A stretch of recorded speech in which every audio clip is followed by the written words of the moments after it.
Good day mga insan, another day, another vlog na naman po tayo. Kung napapansin nyo po, nandito po tayo sa Pier ng Matnog. Bali, aalis na po tayo dyan mga insan. Bali, pupunta na po tayo dyan ng Samar.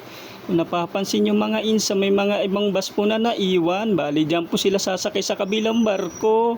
At iyon na nga mga insan, dahan-dahan na po tayong palayo sa pier. Kung mapapansin nyo po, paikot po yung ating ginagawa dito mga insan.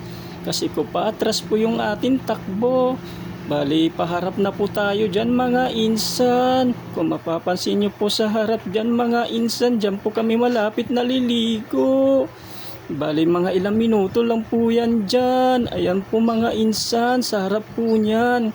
Yan po yung tinatawag na Subic Beach mga insan.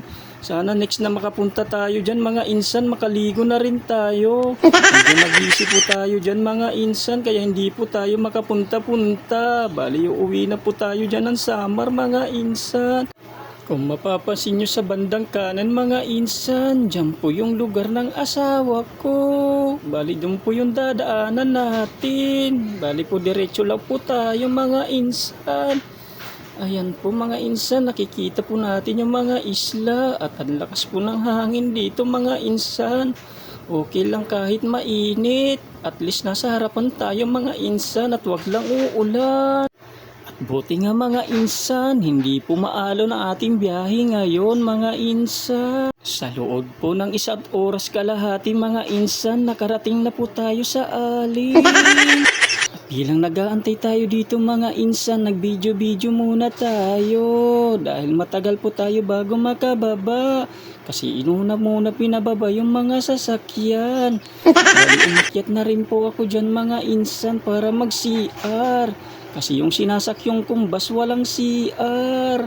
Bali, iniwan ko muna sila dyan mga insan.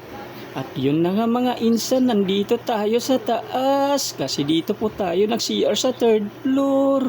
Nag-video po tayo dyan ng saglit mga insan. Dahil naglalabas naman po sila ng mga sasakyan. At yun na nga mga insan, napansin ko yung sinasakyan naming bus nasa unahan. At baka ako ito maiwan. Hindi pa naman nagsisibabaan yung mga pasahero mga insan. Sana makasakay tayo at di tayo maiwan.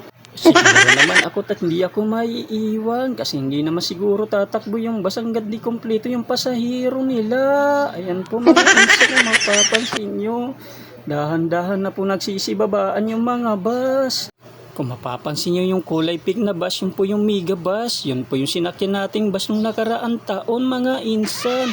Bali, nandito rin po bumababa yung bus ng Ailabel mga insan. Bali, sabay-sabay po kami haharurot papuntang Samar. Nasa Samar na pala tayo mga insan. So, hanggang dito ko na lang po tatapusin yung video ko. Maraming salamat po. Bye-bye!